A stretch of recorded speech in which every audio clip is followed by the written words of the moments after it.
I'm Michael and welcome to Michael's Matters. And as we dive into this new year, that's 2022, there are a lot of changes happening for those of you who are on Social Security. So that could be Social Security retirement, Social Security disability, or SSI. Some of these changes are actually going to be pretty good and will mean up to $200 more a month for some higher income Medicare and Social Security beneficiaries, while those exact same changes could leave other retirees in more financially difficult situations. That is for those 50% of seniors who depend on Social Security benefits as their main source of income, or the 1 in 4 seniors that have at least 90% of their income provided through Social Security. These low-income seniors are going to be the folks whose Social Security checks are basically going to go down this year, even despite that huge 6% 2022 COLA increase. So today we're talking about the new increased Social Security benefits checks that are being sent out right now as we speak, who will actually see the biggest real increases in their checks, and who will see their Social Security benefits checks basically go down if there is no additional support for Social Security beneficiaries this year. Now, before we get to it, if you like this information, if you find it interesting, if you find it helpful, if you find it useful, please don't forget to like and subscribe. That way you can get updates when our newest and most informative videos become available. Let's first start off today by talking about the unfortunate reality that Social Security benefits in the United States, well, they're just too dang low, period, full stop. If we look at the other first world countries, we can see that the US is actually ranked 31st in comparison to other OECD countries. I mean, countries like Mexico, Greece, and even Estonia, who is basically still living in medieval times, has a higher retirement benefit as a percentage of the median worker's earnings. The heart of this problem is how Social Security benefits are calculated and how they're updated yearly to try to keep pace with the rising costs of goods. This is done through something called a COLA, or a cost of living adjustment. No, not that COLA. Well, kind of, sort of.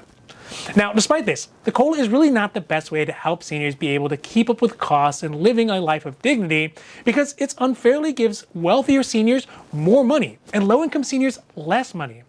As though the work and the time and the money that everyone has put in, well, it wasn't equally as valuable.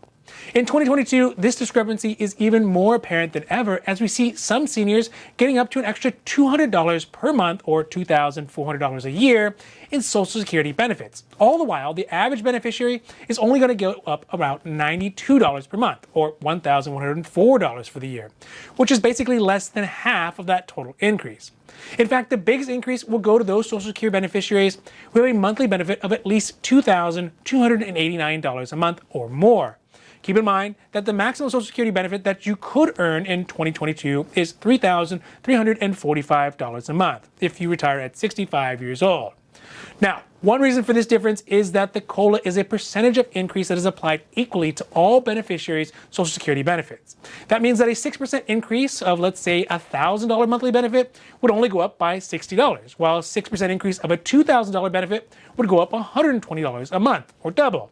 So that is obviously a big difference. And for those folks who actually have benefit checks that are below $1,000 to start off a month, it means that a 6% increase is not even going to offset the actual cost of living for 2022. And even though the inequity is painful to see, the worst part of it all is that even those folks who do get that maximum $200 a month increase in Social Security benefits, it still may not cover the high cost of standard living in states like California, New York, or even in Texas now, like in Austin, where the housing cost had gone up 24.7% in November 2021. You can all thank Joe Rogan and Elon for that.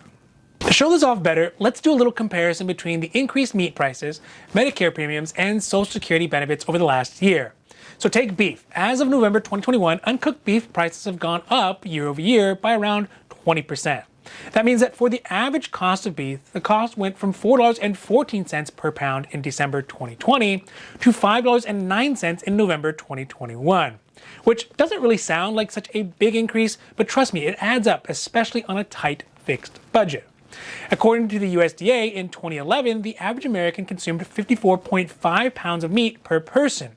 This amount in 2020 would have cost $225.63 a year per person, while in 2021, this cost goes up to $277.40 a year just for ground meat. That would mean that for 2022, at those same rates, just for ground beef, if it would consume up to 1.4% of a person's yearly Social Security benefit. But the thing is that these increases are not just for beef. They are not just in cost of basic things, they're in the cost of almost everything that it has to do with our daily life. And although the percentage doesn't seem that big, when it applies to all aspects of life, those little increases, well, they really start to add up. Let's take another big increase that specifically affected many people who are on Social Security, which is Medicare premiums. The cost of Medicare had a huge jump in 2022. The Medicare costs are dramatically starting to eat into any increase in COLA that a person who is living off Social Security retirement gets.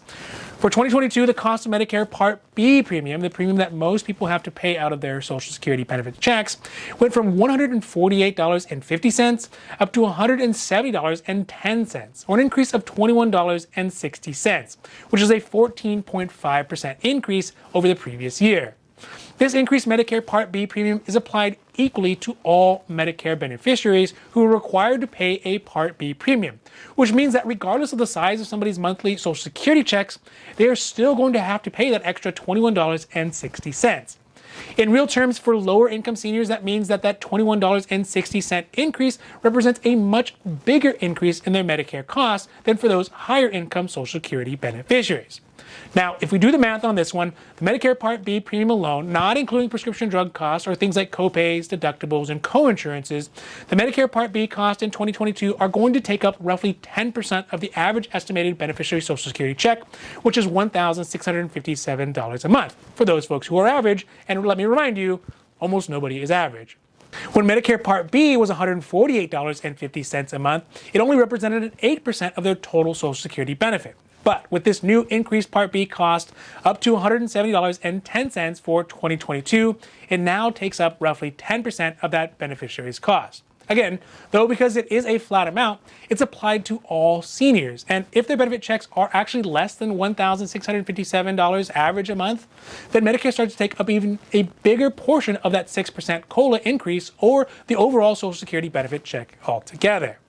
When we lay these cost percentages in dollar amounts over the simple 6% increase that a Medicare beneficiary gets or got in 2022, let alone the increased cost of gas, housing, medications, it's apparent that even with the largest COLA increase in decades, Social Security beneficiaries are now only able to buy less food, less housing, and less medical care with the Social Security benefits that they are receiving.